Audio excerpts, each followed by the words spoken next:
नमस्कार, जोहार। न्यूज 11 भारत देख रहे हैं आप। आपके साथ मैं हूं अभिषेक भारती। जो कहूंगा सच कहूंगा और डंके की चोट पर कहूंगा।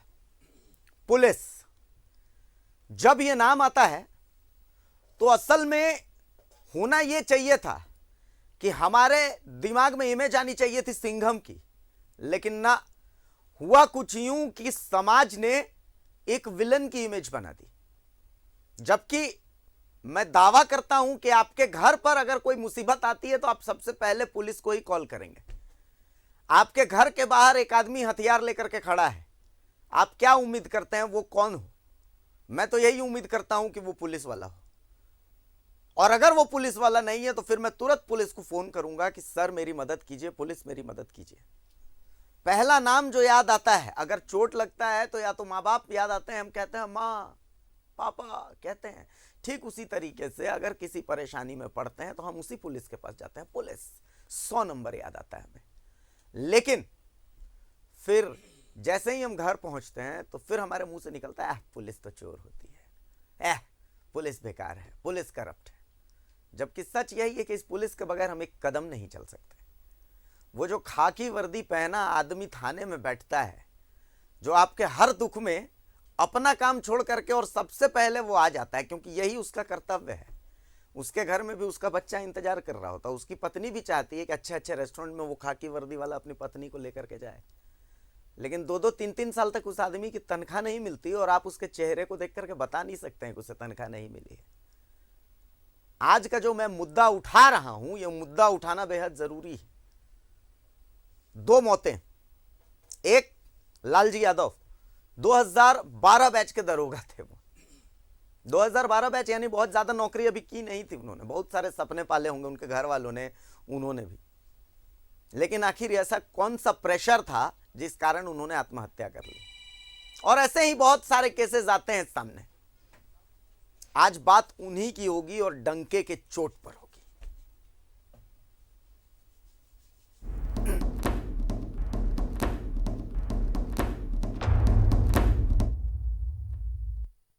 दरोगा लालजी यादव की आत्महत्या या फिर रूपा तिर्की की मौत, ये वो लोग हैं जिनके जिम्मे हमारी सुरक्षा थी।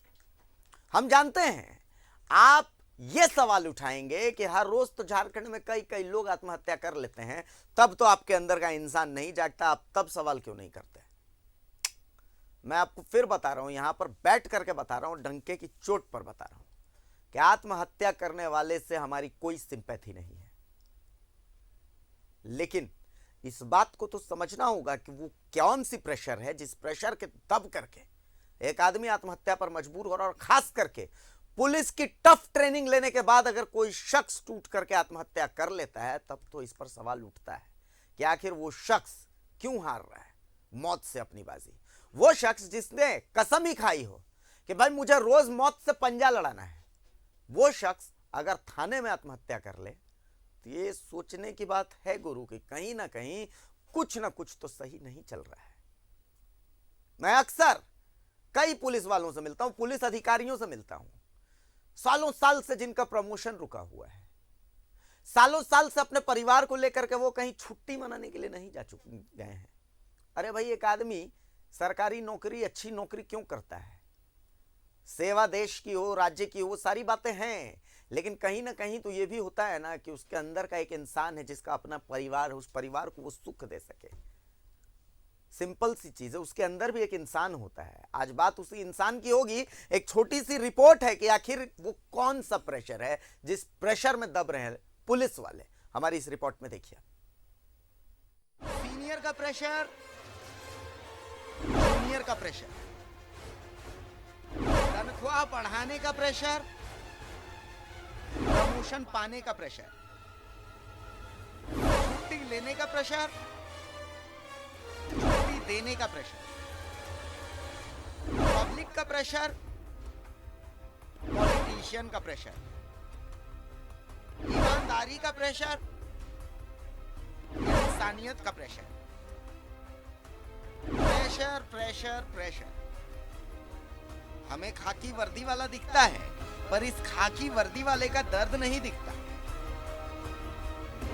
सोचिए, जब आप घर वालों के साथ दिवाली के पटाखे छोड़ रहे होते हैं, उस वक्त ये पुलिस वाले ड्यूटी पर रहते हैं। जब आप घर वालों के साथ दशहरा का मेला घूमते हैं, तब भी वो मुस्तैदी से आपकी सुरक्षा में होते हैं। लेकिन बदले में मिलता क्या है? आप कहेंगे तनख्वाह, लेकिन उसके साथ साथ मिलती है बदनामी कि फलाना पुलिस वाला चोर है, ठिकाना पुलिस वाला चोर है, पुलिस की दोस्ती अच्छी नहीं है। अब इस तस्वीर को ही देख लीजिए, ये लालजी यादव है, 2012 बैच के दरोगा। अभी बहुत ज्यादा दिन नहीं हुए थे नौकरी करते करते, युवा थे, बहुत कुछ करना था जीवन में। लेकिन आखिर वो कैसा प्रेशर रहा होगा जिसने एक कठिन ट्रेनिंग लेकर के आने वाले एक पुलिस वाले को आत्महत्या पर मजबूर कर दिया। आप अंदाजा लगाइए इस प्रेशर का। बहुत दुखद है और हम सभी पुलिस परिवार के लिए चिंता का विषय है। एक व्यक्ति जो 3-4 थाने में थानेदार के रूप में कार्य किया है और बहुत सा काम करते समय जनता से, चूंकि हम लोग सीधे संपर्क में रहते हैं, तो ऐसे बहुत से तनाव को फेस किया होगा और अचानक फांसी के फंदा पर झूल के आत्महत्या कर लेना तो लगता है कि काफ़ी चिंतनीय विषय है। और हम सभी पूरे पुलिस परिवार को, सभी को मिलकर ये चिंतन करना होगा कि आखिर कौन सी स्थिति उत्पन्न हो जा रही है जो एक ऐसे जिम्मेदार पद पर काम करते हुए जो भी व्यक्ति उसको प्रभावित करती है और वो आत्महत्या कर लेता है। तो हमारे लिए बहुत मंथन की दौर चल रहा है और हमने मांग भी किया है पुलिस मुख्यालय से भी कि प्रत्येक जिले में कम से कम काउंसलिंग की व्यवस्था की जाए कि इस टाइप की अगर तनाव या स्ट्रेस में कोई भी अफसर या पुलिसकर्मी आता है तो कम से कम अपने स्ट्रेस को जो उसके सामने तत्काल आई हुई है उससे निजात पा जाए और समाधान उसका कर ले। लालजी यादव को प्रमोशन नहीं मिला,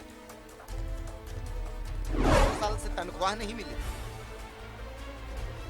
बालू माफिया के नाक में लालजी यादव ने दम कर रखा। टीटीओ से लालजी यादव की बहस भी हुई थी। लालजी यादव को एसपी ने सस्पेंड कर दिया। हमें पता है आप कहेंगे आपको लालजी यादव तो दिखते हैं, पर वो थाना प्रभारी, वो दरोगा नहीं दिखते जिन्होंने अति मचा रखी, जो दमादम घूस लेते हैं, बेईमानी करते हैं। तो गुरु, हर सिक्के के 2 पहलू होते हैं। लेकिन ये भी तो है, थाना प्रभारी के सस्पेंशन का एक नियम होता है, कई कानून होते हैं। 2-3 कारण तो स्पष्ट दिखाई दे रहा था। एक डीटीओ के साथ उनका विवाद होता है और उसी में उनको निलंबित कर दिया जाता है। दूसरे एक मलखाना की भी बात आई कि रांची में मलखाना का प्रभार नहीं दिए थे, जिसके कारण 2 साल से उनका वेतन भी बंद था। एलपीसी इशू नहीं हुआ था। एलपीसी एक टेक्निकल प्रक्रिया है कि जब तक जिला में हर चीज़ का चार्ज आप नहीं दे देते हैं तब तक आपका लास्ट पे स्लिप होता है, वो इशू नहीं होता है। जब इशू होगा तो उसके आधार पर पुनः नए जिले में उसकी वेतन निकलती है। तो ये भी एक कारण था। और दूसरा एक्चुअली निलंबन एक सामान्य प्रक्रिया, पुलिस के लिए इतनी बहुत बड़ी चीज़ नहीं है। लेकिन एक प्रमोशन का समय, चूँकि वो 2012 बैच के सब इंस्पेक्टर थे और उनके करीब आधे से अधिक लोग इंस्पेक्टर बन चुके हैं और वैसे समय में निलंबित होना जब लगता है कि नहीं अब हमको प्रमोशन होगा, 2 महीना 4 महीना 5 महीना प्रमोशन हो जाएगा, तो कहीं ना कहीं एक सस्पेंशन सामान्य को भी वो काफ़ी आगे एक तनाव उसको देने लायक स्थिति में आ जाता है। तो किसी चीज़ के लिए के कारण नहीं हो सकते हैं, छोटा सा कारण नहीं हो सकता है। वो सारे कारण जब एक साथ आते हैं तो उसके लिए बहुत बड़ा कारण हो जाता है। इसलिए हम लोग ने भी उच्च स्तरीय जांच की मांग हम लोगों ने किया था कि आत्महत्या का कारण का पता चले कि कारण क्या एक है या अनेकों कारण है। लालजी यादव की आत्महत्या एक आई ओपनर है। जो हमारी सुरक्षा में तैनात हैं, उनकी जिंदगी कितनी सुरक्षित है, कितनी टेंशन फ्री है। पुलिस वालों को अपशब्द तो हम बोलते ही रहते हैं, ये एक आम धारणा बन चुकी है, पर वर्दी के पीछे छुपे इंसान को हमने कभी देखने की कोशिश की है। रांची से न्यूज़ 11 भारत के लिए सहयोगी राजा के साथ शाहनवाज अख्तर की रिपोर्ट। आखिर ये प्रेशर क्यों? ये तो तय है कि घरों में बैठ करके हमें नहीं पता होता है कि कितना प्रेशर होता है एक पुलिस अधिकारी पर। अरे पुलिस अधिकारी छोड़ दीजिए साहब, सड़क पर तैनात एक ट्रैफिक पुलिस वाले पर कितना प्रेशर होता है आप अंदाजा लगाइए। सुबह 10 बजे की नौकरी, 10 बजे आपको वो ट्रैफिक बूथ पे नजर आ जाएंगे, धूप हो बरसात हो। मुझे लगता है रांची में कमोबेश 90% ऐसे चौक चौराहे हैं जहां पर इनके लिए बैठने तक की व्यवस्था नहीं है कि उस धूप में बैठ करके 2 घूंट पानी पी लें, पीने के पानी तक की व्यवस्था नहीं है। असल में पुलिस के साथ जानवरों से सुलूक होता है, मैं आपको बता देता हूं।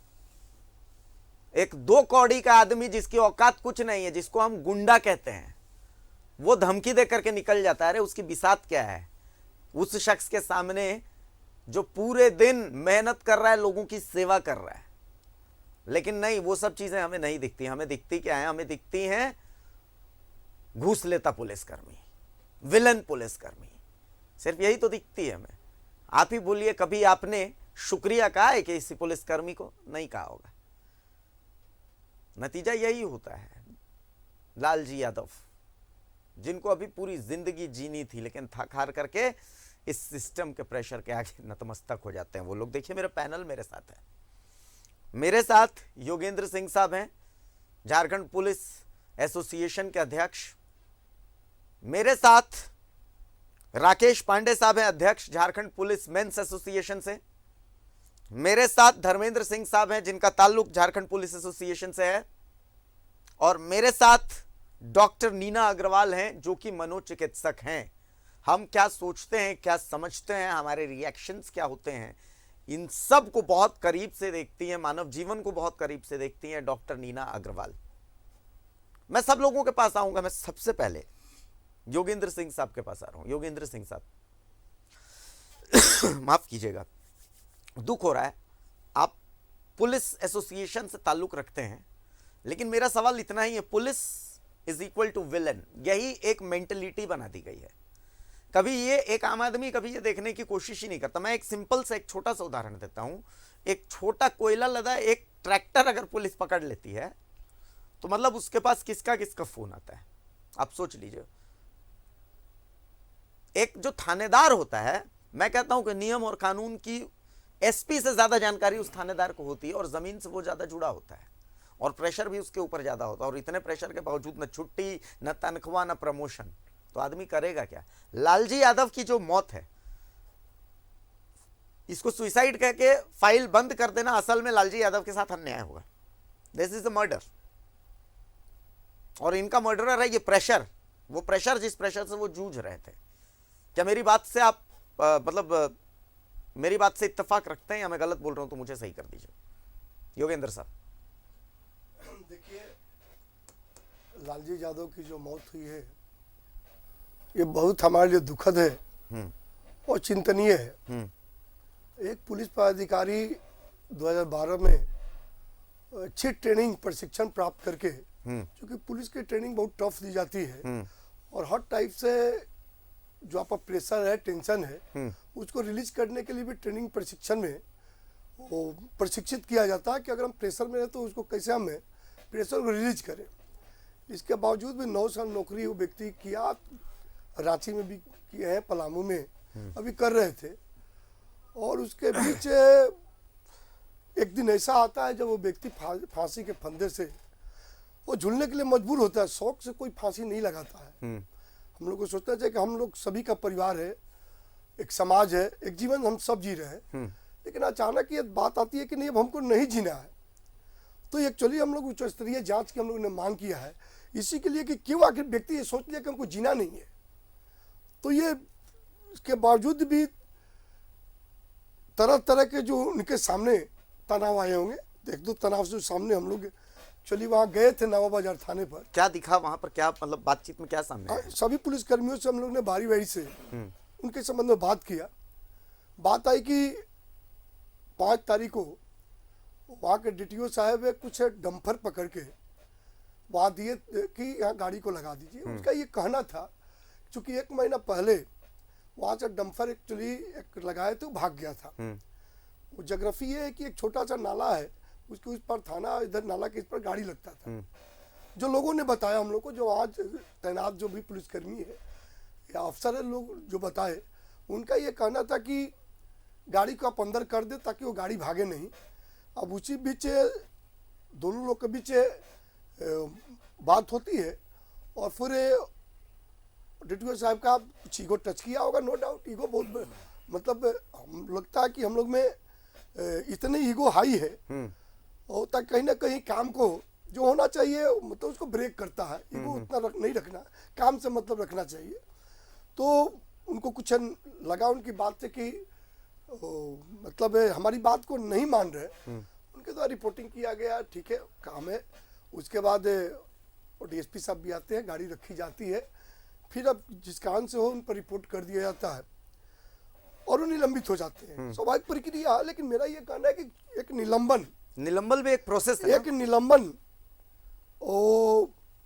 के चलते कोई सुसाइड करे, सिर्फ निलंबन के चलते तत्कालिक कारण तो हो सकता है, बट एक निलंबन के चलते कोई सुसाइड कर जाए। दूसरी चीज ये है कि निलंबन आपके लाइफ को कितने प्रभावित करता है। स्वाभाविक रूप से ये बात सामने आई, हम लोग देख भी रहे कि उनके बैच के आधे से अधिक लोग इंस्पेक्टर बन चुके हैं जी। और उनको इंस्पेक्टर बनना था, 2-3 महीने में इंस्पेक्टर बनते। तो उनको ये दिमाग में आया होगा कि ये निलंबन हमारे लगता है कि इतने 9 साल की जो तपस्या है, इसके बाद हमको प्रमोशन होगा, क्योंकि पुलिस विभाग में प्रमोशन एक टफ कड़ी है जी जी। नो डाउट, इतना आसानी से प्रमोशन नहीं होता है। आप काम कर रहे हैं, थोड़ी सी किसी को लगा कि नहीं गलत काम, एक पोस्टिंग हो जाती है, तो उनको ये दिमाग में बात ये आई होगी कि लगता है ये सस्पेंशन से हमारा जो फ्यूचर जो दिख रहा है प्रमोशन का कहीं ना कहीं बाधित होगा। इसके अलावा और भी बहुत सी वहाँ जान ही रहे बालू माफिया, चूंकि वहाँ बालू का भी व्यवसाय होता है जी, वो भी किसी न किसी रूप में वो पुलिस का जो काम है अपना कर रहे होंगे, वो भी एक तनाव होगा। तो मेरा इसीलिए कहने का मतलब है कि एक कलेक्टिंग समूह है, तनावों का एक समूह जब एक सामने आया होगा तो कहीं ना कहीं अब देखना कि कौन सबसे बड़ी तनावों का समूह दिया है। एक निलंबन दिख रहा है, एक प्रमोशन दिख रहा है, एक मालखाना भी दिख रहा है। ठीक है, जो रांची में मालखाना भी नहीं दे पाया तो चलिए 2 साल से उनका वेतन नहीं था, एलपीसी इशू नहीं हुआ था। लेकिन ये सब के बावजूद हम एक कड़ी, चूंकि उच्च स्तरीय जांच का हम लोग इसीलिए मांग किए हैं कि एक कड़ी को देखा जाए कि इससे भी अधिक तो कोई अप्रत्यक्ष जो एक दबाव है। बिल्कुल, देखिए यही इसी दबाव को समझने की कोशिश कर रहे हैं। हमारे साथ साइकोलॉजिस्ट हैं डॉक्टर नीना अग्रवाल। डॉक्टर नीना अग्रवाल, एक बात जो हम समझने की कोशिश कर रहे हैं मैम कि पुलिस की training is one of the toughest training, और मतलब पुलिस को प्रिपेयर किया जाता है इस प्रेशर को हैंडल करने के लिए। जब एक आदमी पुलिस बनता है तो जब वो अपनी ट्रेनिंग पूरी कर लेता है तो वो इस बात के लिए तैयार होता है कि जिंदगी में ऐसी प्रेशर्स तो आएंगे। स्टिल अगर सुइसाइड जैसी चीजें सामने आ रही हैं तो व्हाट आर द फील्ड्स जहां हमें वर्कआउट करने की जरूरत है? द फर्स्ट थिंग जो हमको देखना है कि कोई अंडरलाइंग मेंटल या साइकोलॉजिकल डिसऑर्डर तो नहीं है, जो यानी कोई मानसिक रोग, पहले उसको रूल आउट करना है। कई बार लोग ऐसा करते हैं क्योंकि उनका डिसऑर्डर होता है और उस समय वो सोच नहीं पाते जी। दूसरी बात है कि अगर सुसाइड जैसा ड्रास्टिक स्टेप कोई लेता है जी, तो जैसा कि पहले वक्ता ने कहा, हो सकता है कि वो उस समय उसको लगेगा कि ये आखिरी रिसोर्ट है, शायद मेरी जिंदगी में कुछ नहीं हो सकता है, और वो गिव अप कर देता है। अच्छा, काइंड ऑफ और उस पॉइंट ऑफ टाइम में, and to even to complete a suicide takes lot of courage, बहुत ज्यादा हिम्मत चाहिए। तो जो सुसाइड अटेम्प्ट करते हैं और सक्सेसफुल हो जाते हैं, कहीं ना कहीं उनके मन में एक डेस्परेशन होती है कि शायद इसके आगे अब लाइफ में कुछ भी नहीं है। But yes, at the same time हम यही बोलेंगे कि पुलिस ट्रेनिंग में हमको कोपिंग स्किल्स को इनकॉर्पोरेट करना है, क्योंकि सिर्फ पुलिस ट्रेनिंग में नहीं, सभी लाइफ के सभी एस्पेक्ट्स में। क्योंकि सुसाइड, आई नो उस समय शायद मरीज को लगता होगा कि ये अल्टीमेट रास्ता है, लेकिन हमको कोपिंग स्किल्स अपने बच्चों में, समाज के हर एरिया में, क्योंकि स्ट्रेस तो आप देखिए लाइफ का एक इंटीग्रल पार्ट है और कहीं ना कहीं किसी ना किसी रूप में हर किसी के साथ मौजूद है। पर मैं एक चीज और ऐड करना चाहूंगी जी। शायद एक डिग्निटी जो एक पुलिस की नौकरी में मिलनी चाहिए वो शायद अपर पोस्ट की बात अलग है, लेकिन नीचे किसी को मिलता नहीं है, और कुछ अपने कर्मों से और कुछ पब्लिक का परसेप्शन से, दोनों चीजें। मेरे साथ राकेश पांडे साहब भी हैं, झारखंड पुलिस मेंस एसोसिएशन के अध्यक्ष हैं। राकेश पांडे साहब, अगर मेरी आवाज आप तक पहुंच रही है तो इन तमाम बातों को जो अब तक आपने सुना और जो घटनाक्रम झारखंड में पिछले दिनों हुए, सुइसाइड करते हम थाना प्रभारियों को देख रहे हैं, दरोगा को देख रहे हैं, वो लोग जिनके ऊपर सुरक्षा का जिम्मा है, इतना तो तय है कि प्रेशर बहुत ज्यादा है और अधिकारी इस प्रेशर को हैंडल कर नहीं पा रहे हैं। आखिर क्या कारण मान रहे हैं आप? जी, पुलिस कर्मी जो है अपना सर्वोच्च देकर अपने कर्तव्य का अनुपालन कर रहे हैं, और आप देख लीजिए कि हमारे जवान 12 घंटे से लेकर 18 घंटे तक ड्यूटी देते हैं, और राज्य में 9 महीना आप देखेंगे कि छुट्टी बंद है। एक तो छुट्टी सरकार ऐसे ही निगल चुकी है, हमारी 20 दिन की क्षतिपूर्ति अवकाश सबसे बड़ा हमारे लिए अभिश्राप बन के उभरा है। ना उसमें कोई आर्थिक बोझ है, ना कोई प्रावधान का कमी है, लेकिन हर चीज में जब माननीय उच्च न्यायालय से भी हम डिग्री पा जाते हैं तो जो यहाँ ब्यूरोक्रेट बैठे हैं, प्राधिकार में जो लोग बैठे हैं, उसमें 2-3 फौज लगा देते हैं। एसीपी का केस हमने जीत लिया और उसमें उन्होंने लगा दिया कि प्रथम बार में आप परीक्षा पास करेंगे तो आपको लाभ दिया जाएगा, अन्यथा नहीं दिया जाएगा। ये तो वही बात हो गई कि अगर पूरक परीक्षा में हम पास करेंगे मैट्रिक, तो हमें कॉलेज में एडमिशन नहीं मिलेगा। तो एक माइंड सेट है कि हमें सिपाहियों को प्रताड़ित करना है, उन्हें किसी भी तरीके से सुकून में नहीं जीने देना है। अगर मैं थोड़ा सा पुलिस अनुशासन विभाग का विषय है और उसी में हम लोग पलते हैं, और अनुशासन ही हमारे लिए आज अभिश्राप बना हुआ है। हम शोषण के और प्रताड़ना के शिकार हो रहे हैं। अनुशासन के रूप को डंडा दिखाकर ही लोग हमें प्रताड़ित कर रहे हैं। आप अगर हम कहते हैं कि पुलिस कर्मियों के लिए आज राज्य में अराजकता का माहौल है तो यह गलत नहीं होगा। आप इससे एग्री करते होंगे भारती जी। आप देख लीजिए कि 24 घंटे सड़क पे, चौराहे पे, शादी में, समारोह में, आपके आपदा में, विपदा में, जंगल में, झाड़ में, देहात में, चौराहे पे हमारे जवान खड़े मिल जाएंगे। आम लोगों के लिए भी अलाव का व्यवस्था कर दिया जाता है, लेकिन हमारे पुलिस कर्मियों के बैठने का, रहने का, खाने का कोई जगह नहीं है। आज आप जहाँ कोविड सेंटर में हमारे जवान ड्यूटी करते हैं, वहां बाकी सारे लोगों के लिए बैठने के लिए कुर्सी मिल जाएगी, लेकिन जवानों के लिए एक टूल तक नहीं दिया गया है। यह विडंबना है। आज 9 महीना राज्य में छुट्टी बंद है। पारिवारिक कलह और बहुत सारी विपदाओं से झारखंड पुलिस के जवान जूझ रहे हैं, और सुसाइड तो अनेकों हुई है, जिसे कभी कभी हम लोग यह अपने जाने वाला, मरने वाला तो मर गया, उसके परिवार को लाभ मिले, इसलिए उसको हम लोग दीपापोती करके। आने वाले दिनों में इसको लेकर के मतलब कोई रणनीति है क्या पांडे जी आप लोगों के पास? इस मुद्दे को पुरजोर तरीके से उठाएंगे, चूंकि झारखंड पुलिस मेंस एसोसिएशन इसलिए है ना। देखिए, झारखंड पुलिस मेंस एसोसिएशन हरदम अपने बातों को रखा है, और आप तक आपके माध्यम से भी और पत्र के माध्यम से सरकार तक। आज सरकार के नुमाइंदा जो लोग भी हैं वह झारखंड पुलिस के जवानों को तुच्छ समझते हैं, जिसका भुगतना हम भुगत रहे हैं। और झारखंड पुलिस मेंस एसोसिएशन आपदा नहीं रहती तो बताती कि हम अपने जवानों के लिए क्या कर सकते थे। सबसे पहले जवान वो हैं जो दूसरे का इलाज करवाते हैं, जो उनके सगे संबंधी नहीं रहते हैं। आज आपदा के समय में हम किसी भी आंदोलन और किसी भी तरह का बात नहीं कर सकते हैं। आपदा कम होने दीजिए भारती जी।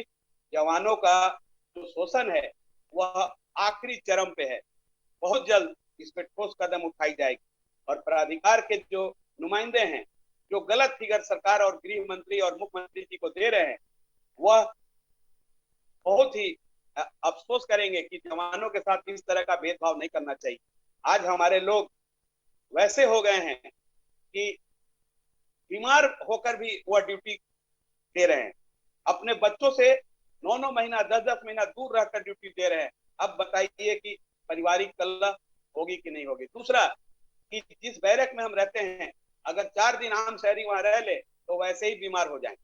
आप उसकी स्थिति रहते हैं, मतलब कोई देखने नहीं जाता है कि वहां पर प्लास्टर गिर रहा है, घर चू रहा है। मैं एक छोटा सा एग्जांपल देता हूं। मैं आज ही की बात बता रहा हूं। आज मैं गलती से रांची के चान्हो थाना में घुस गया था।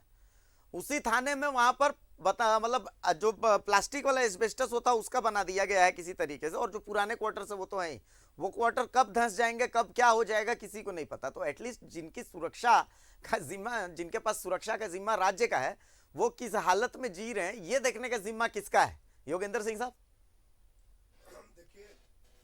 सबसे बड़ी है कि हम सब एक इंसान हैं। पुलिस की वर्दी पहनने का मकसद ये नहीं कि मशीन बन गए हैं। हमारी थोड़ी सी प्रशिक्षण अलग टाइप से दिए जाते हैं, बट हम एक इंसान है। हमारे अंदर भी वही हाड़ और मांस से बना हुआ शरीर है। और एक इंसान को जीने के लिए वो 3 चीजों की आवश्यकता है: भोजन, कपड़ा हो, मकान हो। तो मकान की स्थिति कुछ सुधार हुआ है पुलिस विभाग में, अच्छे थाने बने हैं। नहीं तो पहले, आज से हम लोग का 26-27 साल नौकरी हो गया, वो दिन भी हम लोग फेस किए हैं कि सारी बरसात की पानी थाने के अंदर गिरती थी। थोड़ी व्यवस्था सुधरी है। कपड़ा के बारे में आपको बता रहे हैं कि सरकार की ओर से मात्र एक पुलिसकर्मियों के लिए 4045 रुपये मात्र दिया जाता है, और उसमें 1 साल का जूता, वर्दी, उसी कपड़े से चलाना है, बेल्ट, टोपी। तो ये चाह के महंगाई के दौर में ये 4045। राकेश पांडे जी, मैं जवाब ले रहा हूं आपसे। मैं योगेंद्र साहब के पास आया हुआ हूं, 1 मिनट रुक जाइए, मैं योगेंद्र जी से जवाब ले लेता हूं। सबसे बड़ी चीज है कि एक हम लोग की डिमांड बार बार हो कि केंद्र सरकार जो 10 रुपया अपने जवानों को देती है, यहाँ भी लागू कीजिए। ये मांग हमको लगता है कि 3-4 साल से लगातार हो रही है। तो कम से कम उस जवान को एक अच्छे कपड़ा मिले, कि वो कपड़ा, चूंकि वर्दी पहन के ड्यूटी करना है। एसटीएफ में तो और पेंट अप ड्यूटी है। तो सबसे बड़ी कि वो स्थिति। तीसरा भोजन का है। आप ये देखेंगे कि पुलिसकर्मी जो तनाव की बात हो रही है, चूंकि हम लोग टेंशन पर हम लोग बात करें क्या कि क्यों लोग सुसाइड तक चले जाते हैं। तो इस कारण में एक दो और कारण आपको बताना चाहेंगे कि भोजन की जो व्यवस्था है, एक पुलिसकर्मी 16 घंटा 15 घंटा गश्ती करता, ड्यूटी करता, फिर आकर वो खाना बनाए या खाना के लिए होटल में जाए। बहुत जगह आपकी होटल बंद भी हो जाती है। तो जब तक उसको मुख्य जो वो उनको मिलने की आवश्यकता है। और आपको एक चीज़ और बता देना चाह रहे हैं कि पुलिसकर्मियों के लिए हमारे विभाग में कुक की व्यवस्था है, लेकिन बहुत आश्चर्य के साथ आपके पास रखना पड़ेगा कि ये आवश्यकता की आखिर कुक कहाँ पर है। रांची के या पूरे झारखंड में 2 हिस्से 3 हिस्से थाने में कोई कुक नहीं है। वो पुलिसकर्मी या अफसर अपने से खाना बनाता है, खाता है, और ड्यूटी ऐसा, चूंकि जनता ऐसा रखती है कि 24 घंटा ये पुलिसकर्मी हमारे बीच रहे। तो हम आपके माध्यम से बताना चाहेंगे बड़े पदाधिकारियों को भी ये व्यवस्था सुनिश्चित करें कि जिनके लिए कुक की अपॉइंटमेंट की गई है, थानों में रह के कम से कम खाना बनाए हमें जवानों का, अफसरों का, कि वो कम से कम ड्यूटी को भरपूर ढंग से करे, आए तो उनको समय पर खाना तैयार मिले। आवश्यकता, कम से कम उनका हक है, ये तो हक है। चौथा चीज जो तनाव की बात आ रही है, हम सब एक परिवार से आते हैं, और चूंकि परिवार के बीच भी समस्याएं काफी होते रहती है, और सबके पास उतनी व्यवस्था नहीं है, इतनी क्वार्टर विभाग में नहीं है कि हम सब लोग परिवार लेकर रखें। तो हमारे विभाग का कम से कम हमको लगता है कि 20% ही क्वार्टर अवेलेबल है। 80% लोग परिवार को अपने पास नहीं रख पाते हैं, चाहे जो मजबूरियां हो। वैसे में उनको छुट्टी नितांत मिलनी चाहिए। लेकिन अफसोस है कि आज 2-3 सालों से उनकी जो छुट्टी थी उसको भी कट कर लिया गया। 36 दिन छुट्टी मिला करता था। हम लोग लगातार इस बात को सरकार के पास रख रहे हैं कि उनकी 20 दिन की जो छुट्टी काट ली गई है, वो 1 महीना का अतिरिक्त जो वेतन दिया गया था, 120 दिन चूंकि पुलिसकर्मी काम करते हैं, 30 दिन का दिया गया था, बिहार में भी कटा था। लेकिन बिहार सरकार ने रियलाइज किया और सभी लोग को अपने पूर्व की जो काटी गई छुट्टी थी उसको रियलाइज कर दिया गया। तो जवान का ये कहना है कि हमारी अतिरिक्त महीने का वेतन वापस कर लो, बट हमें छुट्टी दे दो। मतलब कितने कष्ट में बोल रहे हैं। सही बात है। 1 महीना के वेतन एक गरीब के लिए मायने रखता है, लेकिन उसको देने के लिए तो हम आग्रह करेंगे आपके माध्यम से सरकार से, पदाधिकारी से, कि छुट्टी जो वापस कट कर ली गई है उसको वापस कराया जाए, ताकि जो मानसिक जो तनाव हो रहा है, ये मानसिक जो तनाव हो रहा है लोगों के बीच में, कम से कम उसको रिलीज किया जाए। तो तनाव के आपको पहले बोले कि ये कारण नहीं है, तनाव के बहुत से कारण है जीवन शैली उनकी वही है, भोजन शैली उनकी वही है, परिवार से दूर रखना, छुट्टी का अभाव, ड्यूटी में प्रेशर, मतलब असल में ये समझना है कि वो इंसान नहीं है, सबसे बड़ी गलती तो यही है। मतलब भूख उनको भी लगती है, परिवार से मिलने का मन उनको भी करता है, सारी चीजें तो उनको भी करता है। देखिए आप लोग हमारे साथ बने रहिए, क्योंकि हम वो मुद्दा उठा रहे हैं जिस मुद्दे पर अमूमन चर्चा नहीं होती है। चर्चा इसलिए नहीं होती है कि हम समझते हैं कि वो जो आदमी जो खाकी के पीछे बैठा हुआ है असल में वो इंसान ही नहीं है, उसका घर परिवार ही नहीं है, उसके अंदर फीलिंग्स ही नहीं है, जबकि सब कुछ बिल्कुल वैसा ही है जैसा आप और हम हैं। मैं आपको बता दे रहा हूं, सब कुछ बिल्कुल वैसा ही है जैसे आप और हम हैं। उन लोगों के आधार पर सबको मत तोलिए जिन्होंने आपको धोखा दिया है। एक छोटे से ब्रेक बाद एक बार फिर स्वागत है आपका। देखिए जो कह रहा हूं सच कह रहा हूं, डंके की चोट पर कह रहा हूं। मैं आपको एक फेसबुक पोस्ट दिखाता हूं, मैं मेरे पैनल से रिक्वेस्ट करता हूं वो फेसबुक पोस्ट एक बार दिखाइए। देखिए ये जो फेसबुक पोस्ट आपने देखा, ये वर्षा श्रीवास्तव नाम की एक महिला है, उनका है। वर्षा श्रीवास्तव जी जो हैं बदकिस्मती से रामगढ़ के डीएसपी किशोर कुमार रजक की पत्नी हैं। अब उन्होंने फेसबुक पोस्ट करके और मदद मांगी है। मदद ये मांगी है कि उनके पति जो हैं वो उनके साथ मारपीट करते हैं, और उनके कुछ चैट्स भी जो हैं वो हमारे पास आए हैं, वायरल हुए हैं, जिसको देख करके लगता है कि उनके उस साथ बड़ी अमानवीयता हो रही थी, बहुत अमानवीयता चल रही थी उनके साथ, और उन्होंने सोशल मीडिया के माध्यम से मदद मांगी है। हम आपको बताते हैं, आप देखिए कि इस पोस्ट में वर्षा क्या लिखती हैं। वर्षा इस पोस्ट में लिखती हैं, उन्होंने एक एफआईआर दर्ज कराई है। इसमें उन्होंने लिखा है, मैं बता रहा हूं कि सविनय निवेदन है कि प्रार्थिनी वर्षा श्रीवास्तव पत्नी श्री किशोर कुमार रजक निवासी एसडीपीओ आवास बिजुलिया रामगढ़ 14/1/2022 को मेरे पति ने मुझे गला घोंटकर मारने का प्रयास किया। मैंने किसी तरह अपनी जान बचाई, फिर पति ने मुझे लात घूंसों से मारा, फिर मेरे सिर पर गंभीर घाव किया।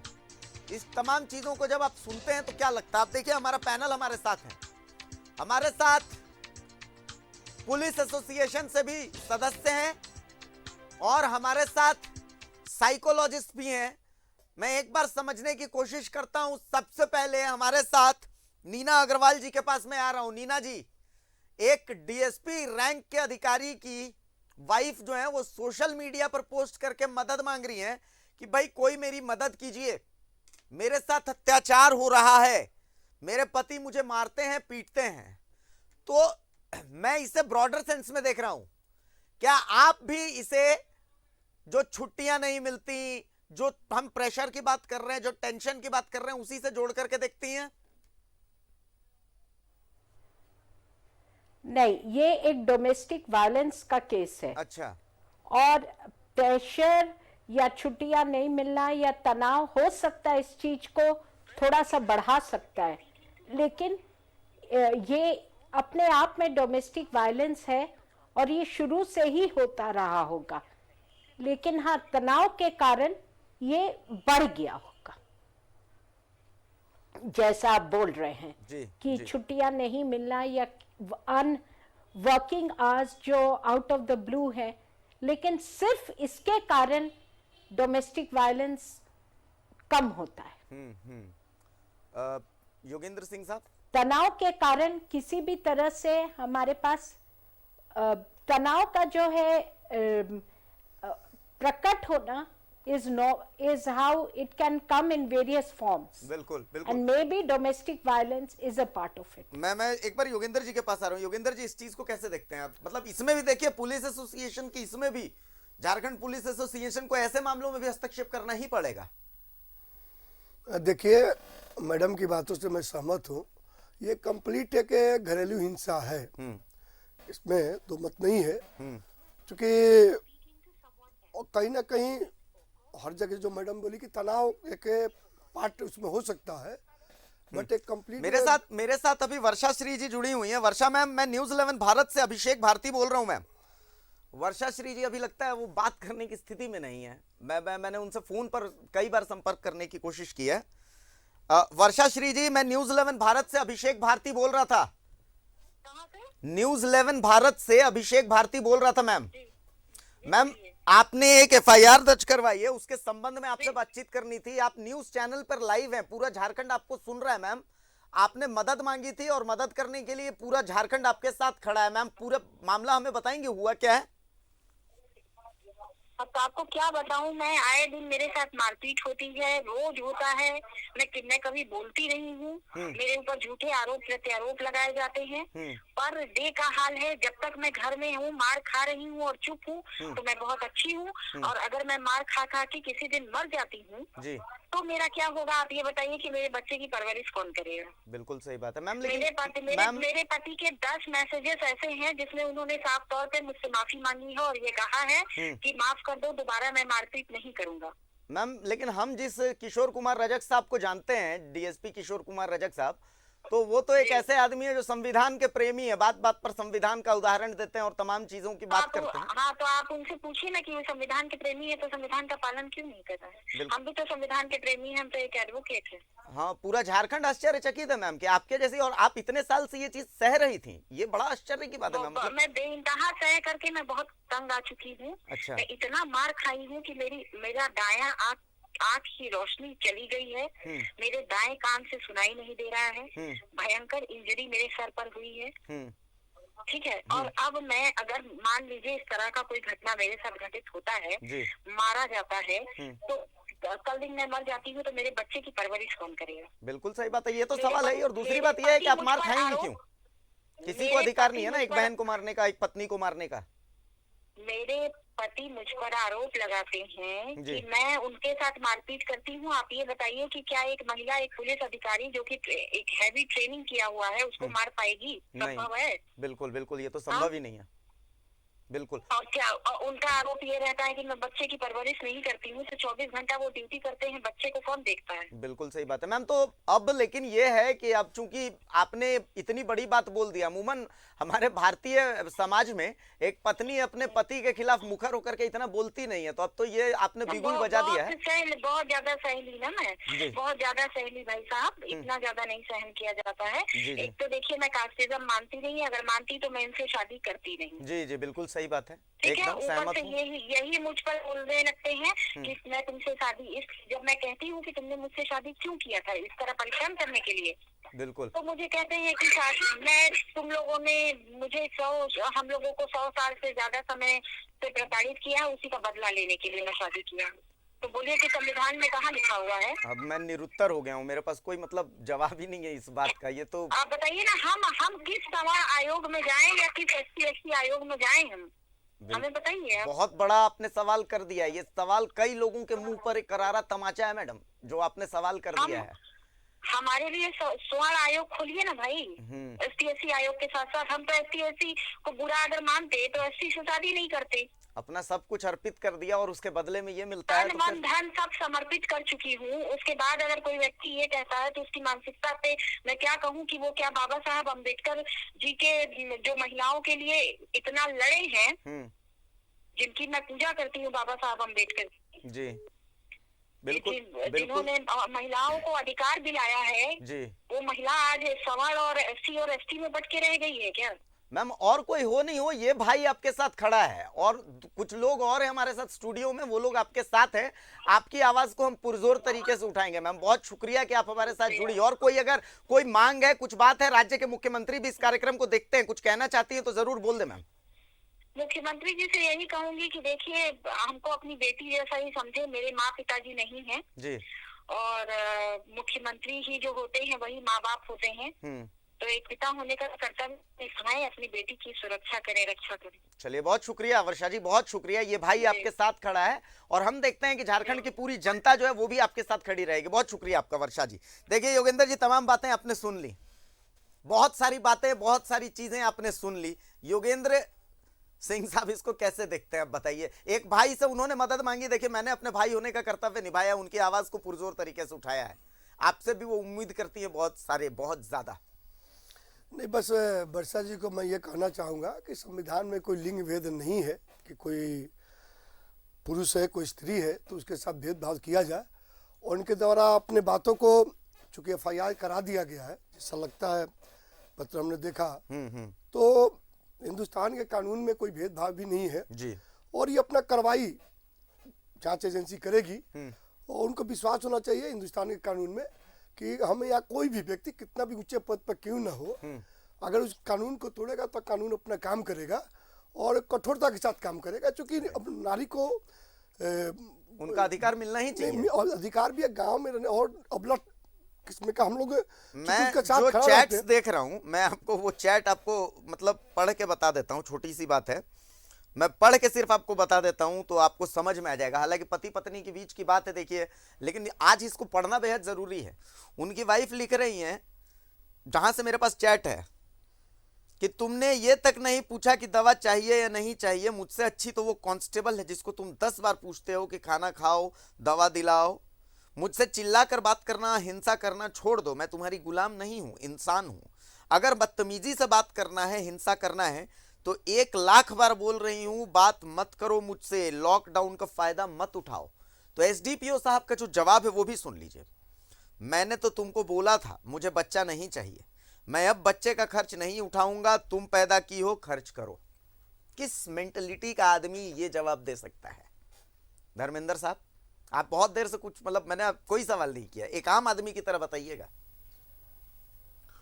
समाज में तो जीने का अधिकार सभी का है और हमारा देश जो है नारी प्रधान देश है, तो ये उचित नहीं है, मतलब सम्मान मिलना चाहिए। नीना अग्रवाल जी हमारे साथ हैं। नीना मैम, मतलब कौन सी मेंटलिटी है? ऐसे मेंटलिटी को तो, बीमार मेंटलिटी, ऐसे लोगों को तो इलाज की जरूरत है असल में।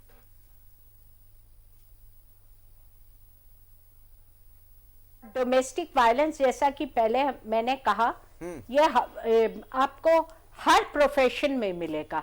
ऐसा नहीं है कि पुलिस वालों तक सीमित है, या ये बेसिकली हमारी मानसिकता में बदलाव चाहिए। बिल्कुल। और औरतों को भी इसके खिलाफ आवाज उठाना चाहिए, क्योंकि अगर कोई मर्द डोमेस्टिक वायलेंस करता है तो अगर उसका कोई अपोज करने वाला होता है तभी हमारे समाज में चेंज आएगा। चलिए, वरना अगर इसको हम बहुत शांत होके एक्सेप्ट कर ले कि ये हमारे जिंदगी का हिस्सा है तो कभी कोई बदलाव नहीं आएगा। चलिए, तो बदलाव के लिए हमें मेंटलिटी, एक माँ इस होने के मेंटलिटी को नाते बदलना ही पड़ेगा, मुझे यही बहुत ये जरूरी है। चलिए, बहुत शुक्रिया नीना जी आपका, बहुत शुक्रिया धर्मेंद्र सिंह साहब आपका, बहुत शुक्रिया योगेंद्र सिंह साहब आपका। देखिए, बहुत महत्वपूर्ण मुद्दों पर हमने चर्चा की है और मैं चाहता हूं कि जो आला कमान है, जो नियमों को बनाने वाले हैं, उनको यह कार्यक्रम देखना चाहिए। मैंने 2 तस्वीरें दिखाई हैं और दोनों, एक पुलिस का दर्द है और एक पुलिस से दर्द है। वो कहते हैं ना कि with great powers comes great responsibilities. तो रजक साहब, आपके पास रिस्पॉन्सिबिलिटी थी, लेकिन उस रिस्पॉन्सिबिलिटी को आपने खो दिया है। बाबा साहेब का संविधान कभी भी जातीय ढांचे में किसी को नहीं बांधता, सबको बराबर हक की बात करता है। चलिए, बहुत शुक्रिया आप तमाम लोगों का। इस चर्चे को हम यहां पर विराम देते हैं, लेकिन डंके की चोट पर एक और चर्चा है जो अभी करना बेहद जरूरी है। चर्चा हम करें।